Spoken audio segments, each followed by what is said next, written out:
자, 32번 점유에 관한 설명 들어가죠. 이제 강론으로 점유권 들어갑니다. 점유권은 그렇게 뭐 문제가 많이 나오진 않지만 또 기초적인 거고, 그 다음에 어려운 부분은 그렇게 없죠. 자, 1번 이제 누가 뭘 점유했냐. 그런데 건물 부지 점유 그러면 항상 건물 소유자이죠. 건물 소유자 아닌 자는 건물 부지 점유할 수는 없죠. 또 점유권은 등기가 되지 않았기 때문에 언제쯤 점유가 넘어온 것이냐, 그게 불확실하니까 그럼 사가지고 소유권 이전 등기를 했으면 그때쯤 점유도 인도받은 것으로 본다는 얘기죠. 다만 주의할 게, 이전 등기할 때는 그때쯤 점유도 인도받은 것으로 보지만 보존 등기에서는 그렇지가 않죠. 보존 등기했으면 그때 점유 인도받은 것으로 본다 그러면 틀려요. 보존 등기는 이전해서 나오는 게 아니니까 뭐 그런 거 조심하시고. 자, 3번 뭐 잘 아시죠? 선의 점유자가 본권에 관한 소에서 패소하면 악의 점유자로 바뀌는데 그 시기는 점유 개시한 때가 아니라 소재기한 때죠. 소재기. 3번이 틀렸죠. 그래서 판결과 관련해 가지고 효력은 전부 다 판결이 확정된 때, 뭐 패소한 때 이런데, 자, 선의에서 악의로 바뀌는 것만, 자, 뭐한 때? 소재기 시. 그렇게 그냥 잡아놓으시라고. 판결 들어가면 골치 아프니까. 이거 하나씩 따지면 또 여러분들이 그 힘들어하는 모습을 참 보면은 가슴이 아파요, 제가. 그러니까 그냥 구별하시라니까. 어지럽게 하지 마시고. 그 판결 나오고 소송 나와서 무슨 효력 언제 발생하냐 그러면 판결이 확정됐을 때. 아까 형성 판결은 등기할 필요가 없어. 그러면 물권 변동은 어느 때? 판결이 확정됐을 때. 그런 거예요. 다만 여기처럼 선의에서 악의로 바뀐다, 본권소에서 소송에서, 그랬으면 판결 확정이 아니라 소재기, 이렇게 잡으시면 되죠. 요거 하나 잡으시고 나머지는 다 판결 확정으로 넘어가시면 되죠. 자, 4번 점유의 권리 적법 추정. 점유 추정은 두 가지, 무과실과 부동산은 안 되죠. 즉 부동산을 점유했다고 해서 그 사람을 권리자로 추정해 주지 않는다는 얘기지. 부동산은 등기가 공시방법이니까. 자, 5번은 참고적으로 준점유라는 개념 하나 잡죠. 자, 한 2년 전에 준공유를 가지고 정답을 한번 만들어냈기 때문에 그런 것은 이제 일반 강의할 때 잘 말씀 안 드리는데, 공유는 소유권의 지분을 가지고 있는 걸 공유라고 그러죠. 하지만 소유권이 아닌 권리도, 이외 권리도 지분으로 여러 사람이 가질 수 있죠. 우리 문제 나왔을 때는 이제 저당권을 여러 사람이 이제 등기해가지고 가지고 있는 건데, 이런 걸 준공유라고 한단 말이에요. 준공유. 별거 아닌데 모르면 막 고민한단 말이에요. 그럼 우리가 이제 점유를 배우시는데, 점유는 물건을 사실상 지배하는 것을 우리가 점유라고 그러죠. 근데 여기처럼 물건이 아니라 각종 권리도 사실상 지배할 수 있다는 거예요. 자, 이런 것을 이제 준점유라고 그래요. 준점유. 가볍게 정리합니다. 자, 정답은 3번이 되죠. 자, 점유의 가장 기본적인 또 자주점유하고 타주점유를 구별하는 거죠. 소유의 의사 있으면 자주, 소유의 의사 없으면 타주. 그럼 소유의 의사가 있는지 없는지 판단하는 것은, 자, 점유자의 내심의 의사를 가지고 할 게 아니라 권한의 성질, 그 점유를 하게 된 원인의 성질을 따라서 객관적으로 결정해야 된다. 맞는 얘기고. 자, 그러면 일단 점유 권한에 따라서 매수인의 점유는, 자, 매매라는 것들이니까 이건 자주점유겠지만, 임대차에서 임차인의 점유는 당연히 임대차를 가지고 판단해야 되니까, 자, 가지려는 게 아니라 돌려줘야 되니까 이건 타주점유가 되겠죠. 뭐 그런 거 지금 얘기하면서 안 되는데. 근데 점유 권한이, 자, 불명확하다 그러면은 일단 점유하고 온 사람은 자주점유로 추정을 받게 되죠. 그럼 추정이라는 의미는 상대방이 소송에서 타주점유라는 걸 입증을 해야 깨트리는 거지, 번복이 되는 거지, 점유자가 스스로 자기가 샀다, 증여받았다와 같이 자주점유 권한을 주장했는데 이게 인정되지 않았다고 해서 그 자주점유 추정이 번복된다든지 타주점유로 전환되지는 않죠. 2번 틀렸죠. 2번도 주의해서 보실 판례.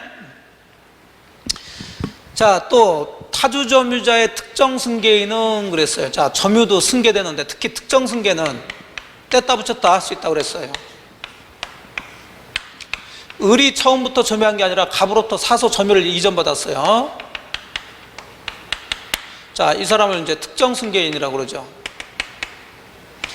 그러면 이 사람의 점유 주장은 자기 점유만 주장할 수 있고, 만일 얘가 10년 점유하고 있다가 승계받아서 8년을 점유하고 있다 그러면 이 사람은 내 거 8년 점유만 주장할 수 있단 말이에요.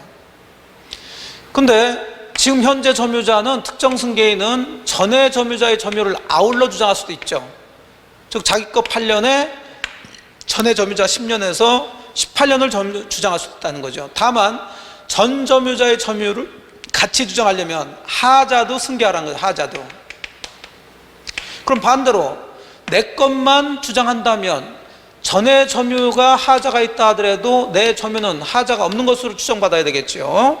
자, 그런 원리라면 지금 이 특정 승계인이 누구로부터 승계받았냐면 타주 점유자로부터 승계받았으니까 이 사람이 타주 점유했다는 거죠. 근데 이 사람이 전에 점유를 아울러 주장하는 게 아니라 자기 점유만 주장하고 있으니까, 그럼 전에 점유자가 타주 점유를 하더라도 타주 점유까지 승계받는 건 아니겠죠.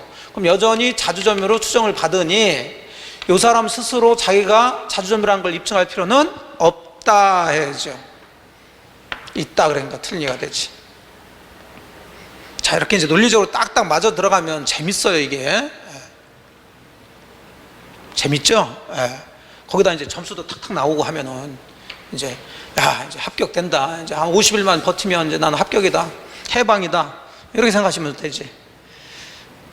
자, 4번은 포인트가 매수인이, 그러니까 샀다는 얘기고, 착오로 인접토지 일부, 그 인접토지 일부는 사지도 않았는데 착각해서 여기까지 자기가 샀다라고 생각해가지고 인도받아서 점유를 했다 그러면 이건 모르고서 남의 땅을 산 땅으로 알고서 점유했으니까 자주점유죠.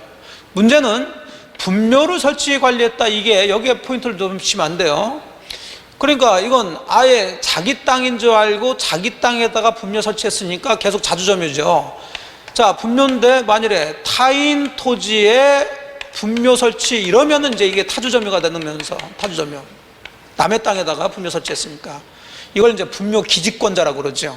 그러니까 단순히 분묘 기지권자의 점유 그렇게 나오거나 타인 토지에 분묘를 설치 관리해서 점유하고 있는 경우 이렇게 나오면 타주점유지만, 아무리 분묘를 설치했다 하더라도 자기가 산 땅으로 착각해서 자기 땅인 줄 알고 거기다가 분묘 설치했으면 자주점유가 되는 거죠. 그런 거 좀 구별하시고. 자, 5번 공유자 한 사람이 공유물 전부를 점유하고 있다 그러면은 다른 공유자 지분 비율 범위 내에서는 남의 땅인 줄 알면서 점유하고 있으니까 이건 타주점유죠. 즉 남의 땅인 줄 알면서 점유하는, 즉 악의의 무단 점유는 타주점유로 본다는 거예요. 또 6번 매매 대상 토지 면적이 등기상 면적을 상당히 초과하고 있다. 자, 그럼 그 상당히 초과한 부분은 자기가 산 땅이 아니라는 것을 자기도 알겠죠. 알면서 점유하고 있으니까 역시 그 초과 부분은 타주점유가 되는 거죠. 그럼 6번도 틀렸네요. 자, 자기 소유 부동산 그랬으니까 일단 자기 소유 부동산 점유한 사람은 자주겠죠. 근데 그걸 팔아서 돈까지 다 받고 이제 인도해야 될 의무를 지고 있는 사람이 점유하고 있다 그러면 이건 자기가 가지면 안 되지. 줘야 되니까 타주로 전환이 되겠죠. 오케이. 자, 8번은 또 소송에서 점유자가 졌을 때 이게 타주 점유로 전환되냐 안 되냐는 누가 누굴 상대로 소송 제기했느냐 이걸 따지라고 그랬어요. 그래서 8번 보니까 점유자가 소유자 상대로 해서 점유자가 패소했다. 자, 이때는 추정이 번복되지 않죠. 근데 반대로 누가 누굴 상대로, 소유자가 점유자 상대로, 자, 소유권에 관한 소송 제기했다. 그래서 역시 소유자가 승소했어요. 이건 큰 문제는 없는데, 그 얘기는 점유자가 패소했다는 얘기인데 이때는 이제 타주 점유로 전환이 되죠.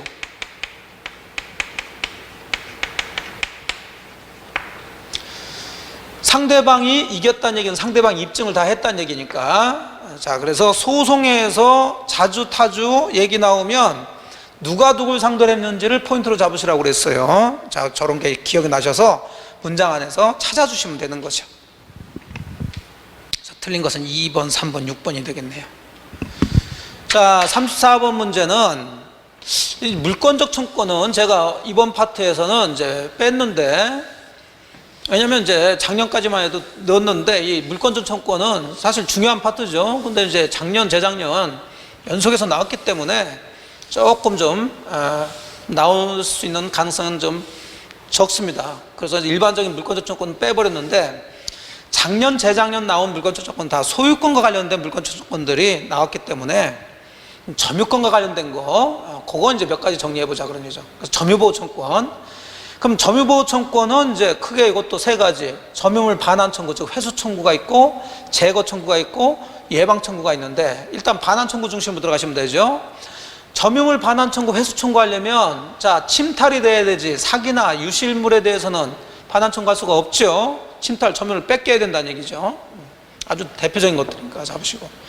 또 직접 점유, 간접 점유 나오면 침탈 여부는 누구 기준으로 본다? 직접 점유자. 그럼 직접 점유자가 자기 의사에 의해서 점유를 제3자에게 넘겨줬으면 이건 직접 점유자가 뺏긴 게 아니라 스스로 준 거니까 간접 점유자 입장에서도 이건 침탈이 아니죠. 점유회수 청구할 수 없다. 맞았고. 유실물 안 되죠. 유실, 사기 이런 건 안 돼. 자, 4번 갑이 점유하는 물건을 을이 침탈한 후 이를 선의의 병에게 임대해서 인도한 경우, 자, 갑은 병에게 점유물 반환 청구권 행사할 수 있냐 없냐. 자, 어차피 갑은 점유를 침탈당한 점유자고 병이 이제 상대가 되는데, 자, 점유물 반환 청구의 상대방은 침탈자와 그 다음에 그 침탈자의 포괄 승계인, 그 다음에 이제 특별 승계인이 문제가 되는데, 그 특별 승계인은 악의의 특별 승계인에 대해서 할 수 있는 거지, 선의의 특별 승계인에 대해서는 점유물 반환 청구할 수가 없다. 기억나시나요? 여기 지금 선의 병에게 그랬으니까 얘한테는 할 수가 없는 거죠. 4번 틀렸고. 자, 점유물 반환 청구 침탈당한 경우 몇 년 내? 1년 내. 1년은 출소기간 잡으셨고. 자, 6번은 방해 받을 염려가 있을 때 점유자는 방해 예방 과가 아니라 또는이죠. 또 손해배상 담보 둘 중에 하나를 청구하는 거지 함께 청구하는 게 아니죠. 이쪽은 나머지 다 뭐 반환 청구나 아니면 재거 청구는 반환 및 손해배상, 재거 및 손해배상 이렇게 같이 청구할 수 있는데, 왜? 이미 이것은 침해가 됐으니까. 근데 이것은 아직 침해가 되지 않았으니까 예방 및 손해배상 담보 이렇게는 할 수 없다는 거죠. 자, 그렇게 구별하시고, 그래서 틀린 것만 고르면 4번, 6번이 되겠습니다.